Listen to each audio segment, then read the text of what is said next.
What would happen if your car broke down tomorrow? Or if you lost your job next week? Would you be okay? Or would you be scrambling for a credit card? The truth is, most people would be in trouble. More than half of Americans say they couldn't cover a $1,000 emergency, and that's scary because life doesn't wait for you to be ready. Welcome to Budget Buddy Bo, where money gets simple and fun. Subscribe. Join the pack. Today, I'm breaking down why you absolutely need an emergency fund and exactly how to build one from scratch in just 90 days. Picture this. Your car needs a $600 repair. If you've got savings, it's annoying, sure. You pay for it, move on, and your life doesn't skip a beat. But if you don't, that 600 turns into 1,200 on a credit card, interest starts piling up, and suddenly, a simple car repair becomes a financial spiral. That's the difference an emergency fund makes. It turns a crisis into an inconvenience. Without it, you're living one surprise away from disaster. Now let's clear something up. You don't need $10,000 sitting around tomorrow. That's where most people give up before they even start. Here's the real game plan. First, just aim for a starter emergency fund of $1,000. That's enough to handle the smaller curveballs life throws your way.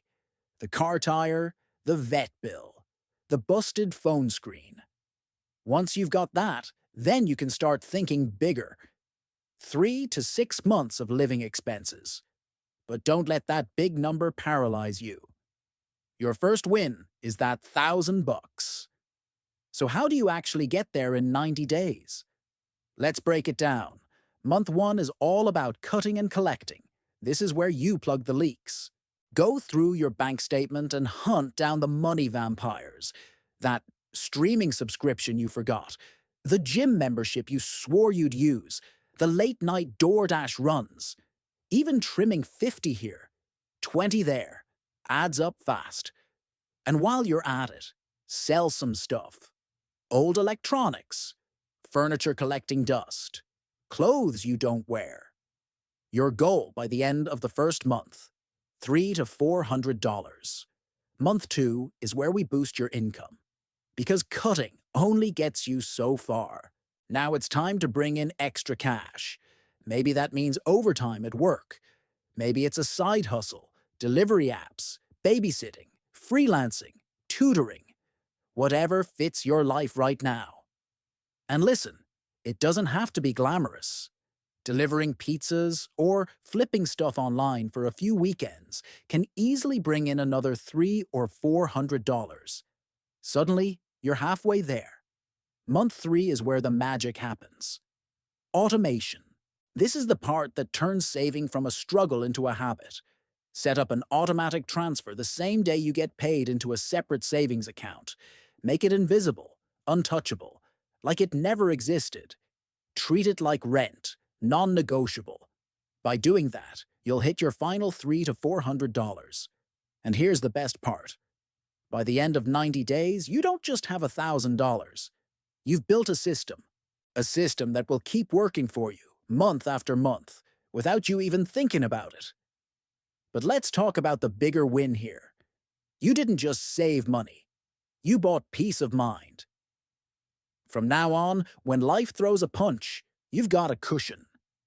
Emergencies become speed bumps instead of brick walls. That's freedom. That's the kind of breathing room most people never give themselves. So let me ask you, what's the biggest money emergency you've ever faced? Share it in the comments. You'll realize you're not alone, and your story might even help someone else feel less stuck. And once your emergency fund is set, don't stop there. The next step is building real wealth. That's where the fun begins. Turning defense into offense. Go check out my video on the 7 habits that actually grow your money long-term. Because the goal isn't just surviving emergencies, it's thriving beyond them. If this video made you realize how powerful an emergency fund really is, hit subscribe and join the Budget Buddy Pack.